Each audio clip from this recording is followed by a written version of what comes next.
ನಮಸ್ಕಾರ ಗೆಳೆಯರೇ. ಪಿತೃಪಕ್ಷದಲ್ಲಿ ಕಾಗೆಗಳಿಗೆ ಬಡಿಸುವುದು ಒಂದು ವಾಡಿಕೆಯಾಗಿದೆ.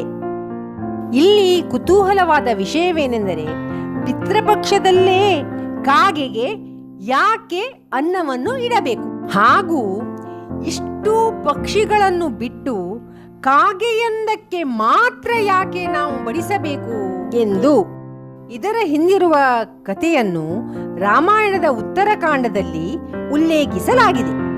ರಾಮಾಯಣ ಕಾಲದಲ್ಲಿ ಮರುತ್ ಎಂಬ ರಾಜನು ರಾಜ್ಯವನ್ನು ಆಳುತ್ತಿದ್ದನು. ಒಂದು ದಿನ ಅವನು ಮಹೇಶ್ವರ ಯಜ್ಞವನ್ನು ಮಾಡಲು ತೀರ್ಮಾನಿಸುತ್ತಾನೆ. ಅದಕ್ಕಾಗಿ ಅವನು ದೇವದೇವತೆಗಳೆಲ್ಲರ ಜೊತೆಗೆ ರಾವಣನನ್ನು ಯಜ್ಞಕ್ಕೆ ಆಮಂತ್ರಿಸುತ್ತಾನೆ. ಯಜ್ಞಕ್ಕೆ ಆಗಮಿಸುತ್ತಿದ್ದ ರಾವಣನನ್ನು ಕಂಡು ಹೆದರಿದ ದೇವದೇವತೆಗಳು ವಿವಿಧ ಪಕ್ಷಿಗಳ ರೂಪವನ್ನು ಧರಿಸುತ್ತಾರೆ. ಅಂತೆಯೇ ದೇವೇಂದ್ರನು ನವಿಲು, ವರುಣನು ಹಂಸ, ಹಾಗೆಯೇ ಯಮನು ಕಾಗೆಯ ರೂಪವನ್ನು ಧರಿಸುತ್ತಾರೆ. ಹೀಗೆ ಪಕ್ಷಿ ರೂಪದಲ್ಲಿದ್ದ ದೇವದೇವತೆಗಳು ಪರಾಕ್ರಮಿ ರಾವಣನಿಂದ ತಪ್ಪಿಸಿಕೊಳ್ಳುತ್ತಾರೆ. ಯಜ್ಞ ಮುಗಿದ ಬಳಿಕ ರಾವಣನು ಅಲ್ಲಿಂದ ನಿರ್ಗಮಿಸುತ್ತಾನೆ.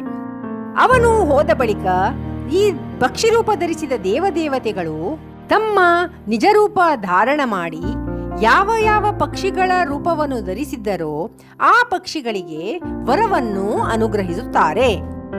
ಯಮಧರ್ಮರಿಗೆ ತಾನು ಧರಿಸಿದ ಕಾಗೆಯ ರೂಪದ ಮೇಲೆ ಬಹಳವಾದ ಮಮತೆಯೂ ಬರುತ್ತದೆ. ಅವರು ಪ್ರೀತಿಯಿಂದ ಕಾಗೆಗೆ ಈ ರೀತಿ 2 ವರಗಳನ್ನು ನೀಡುತ್ತಾರೆ.